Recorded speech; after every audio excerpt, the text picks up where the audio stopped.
You know, I like those little puppet monster movies. You know what I'm talking about? Gremlins. As a matter of fact, Gremlins started a trend of little puppet monster movies.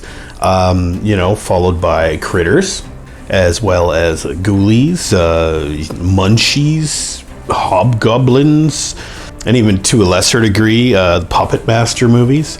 You know, little puppets like attacking people and stuff. That's my jam. So I recently picked up the 4-film Critters collection. I had already done a review of the first Critters, probably like 2019, and I might go back and redo it because, I actually really liked Critters. So today I actually decided that I was going to watch Critters 2, just a little bit better than that first one. Here's to you, Critters.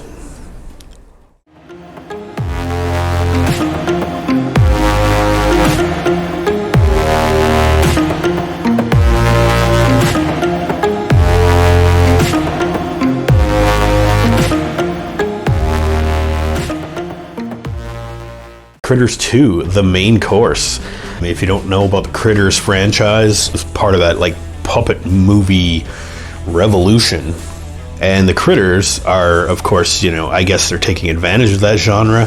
But I hear that the first Critters movie was actually written, maybe not filmed, but it was written before Gremlins.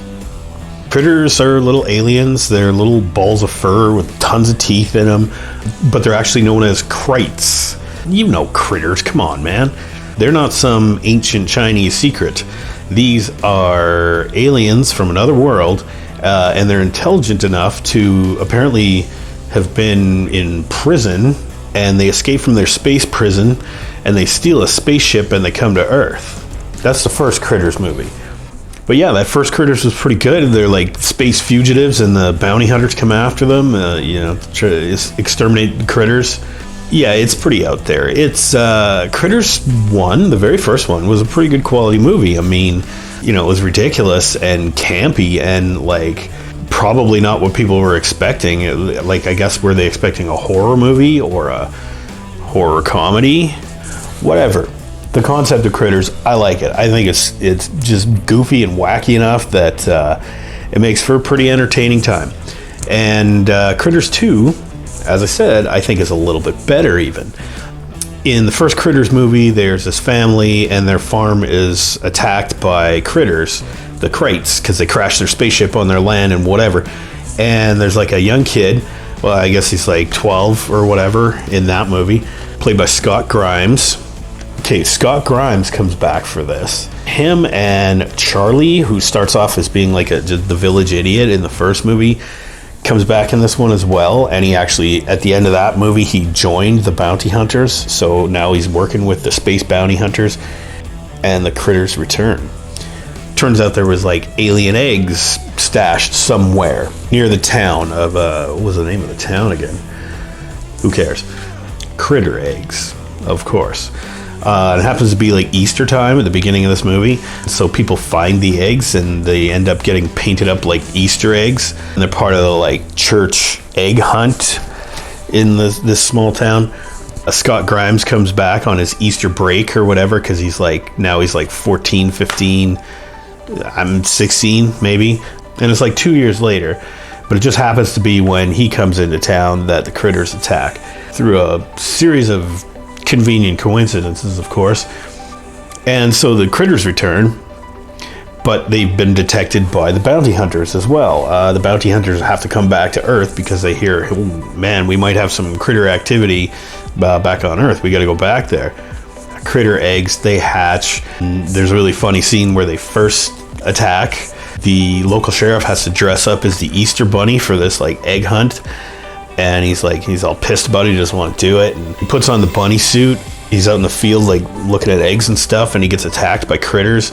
And they jump in the open crotch of his bunny suit. And they get in there and they eat him and stuff. And he crashes through the front window of the church while the Easter services are going on. And chaos. Oh my God, critters everywhere. And critters take over the town. And there's tons of great scenes in here. basically they just run around, they eat everything, and they roll around because they're like little balls, right? And in this one, they can like combine themselves. Like several of them can get together and make like a big critter ball. And the critters, they're like 3 or 4 of them get together and they like bowl over this entire crowd of people who just exactly happen to be standing like bowling pins. And they even put in the bowling alley sound there with the crash of the pins. That's the kind of humor that you're looking at with this movie. I mean, the effects are not bad.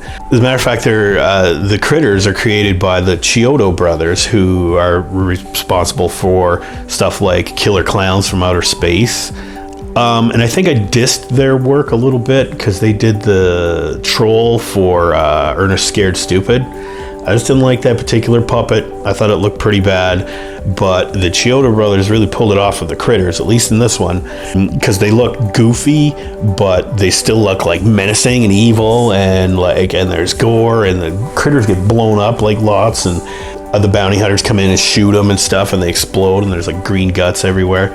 There's a critter gets deep fried. One gets his hair blown off, and he looks in the mirror and he's like, "Bitchin'." Well, subtitled, of course. There's just lots of goofy little moments in this movie. Like, there's a scene when, like, the bounty hunters, they're like, they have like Play-Doh heads or whatever. They're like chameleons, like shape changers, and they can change their appearance. And there's the one guy that always wants to appear as this like Earth rock star for some reason. He did it again in this movie because the actor wanted to be in it again, I guess. And then the other guy can never decide, he's always constantly changing. And so that's like a running gag. Like, he disguises himself as like a local nerd at one point.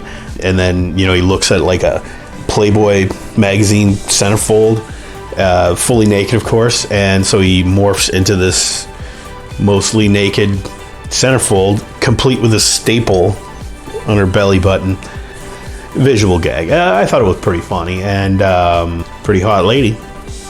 So for most of the movie, the bounty hunters are this rock star guy, Playboy playmates, and or the different shapes that alien takes, and Charlie, who was like the local drunk or whatever in the first movie, and he went out into space with the bounty hunters at the end, and he's kind of a goof, but he turns out to be like a hero in the end, of course, and the whole movie they're stalked by the critters, and they have to find like the nest, and they have to figure out a way to get rid of these critters and save themselves, save the town from the critters. The critters invade the local restaurant, the Hungry Heifer, which is a pretty funny scene. They're all eating at the salad bar and everything, and they're eating up all the stuff in the back. And yeah, like I said, one gets deep fried, another, a couple more get baked on the grill or whatever, but they're mostly just like shot to hell by the bounty hunters, who have these weird guns that like extend the very end of them or whatever. I don't see the point of that, but I think they were like, hey, we made this special effect and it looks really cool, we're gonna use it as many times as we can. It's not that cool. I think it's like a dick joke, really. This is what it's supposed to be. But yeah, the finale, where they try and blow up all the critters, they lure them all to this like warehouse or whatever, that has like hamburgers and all the workings for the burger joints and stuff. And so they get lured in there to eat up all the meat and the cheese and all that stuff, and they blow the place up.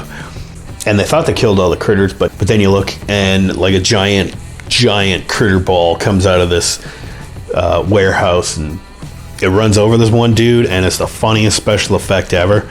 The guy falls on the ground, critter ball runs over him, and I guess they're like eating him as they go by, like piranhas or whatever.